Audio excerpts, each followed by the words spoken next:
Assalamualaikum warahmatullahi wabarakatuh. Halo semuanya, perkenalkan saya Rizky Ramadhaniati. Kali ini saya akan menjelaskan tentang qawaid fiqhiyah muamalah yang keempat.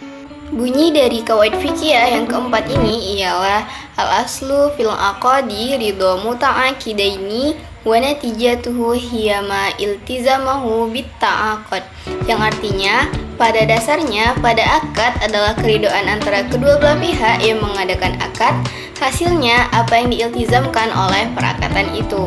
Dasar kaidah fikih ini terdapat dalam Al-Quran. Yang pertama terdapat pada surah Al-Ma'idah ayat 1 yang berbunyi Bismillahirrahmanirrahim.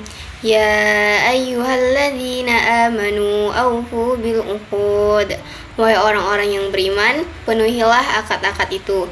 Kemudian terdapat dalam Quran surah An-Nisa ayat 29 yang berbunyi Bismillahirrahmanirrahim.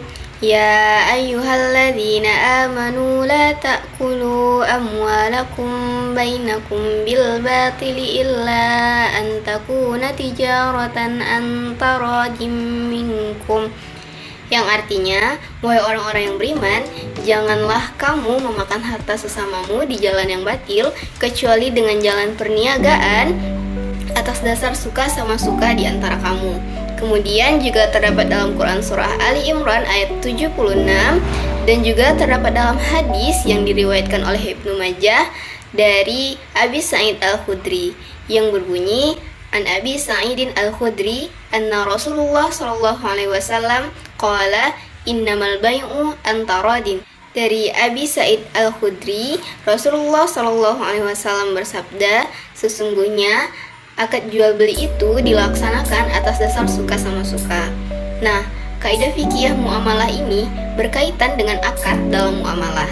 Akad secara etimologi terdiri dari beberapa arti. Yang pertama itu ada al-robit yang artinya mengikat, kemudian al-aqdu yang artinya sambungan, dan yang ketiga ialah al-ahdu yang artinya janji. Dan secara terminologi, akad ialah perikatan antara ijab dan kabul yang dibenarkan oleh syara yang menetapkan keridoan kedua belah pihak. Pengertian tersebut mengisyaratkan bahwa yang pertama, akad merupakan pertemuan atau keterikatan ijab dan kabul yang mengakibatkan munculnya hukum baru. Kemudian yang kedua, akad ialah tindakan hukum kedua belah pihak. Dan yang ketiga, dilihat dari tujuan dilaksanakannya akad ialah untuk menghasilkan suatu hukum baru.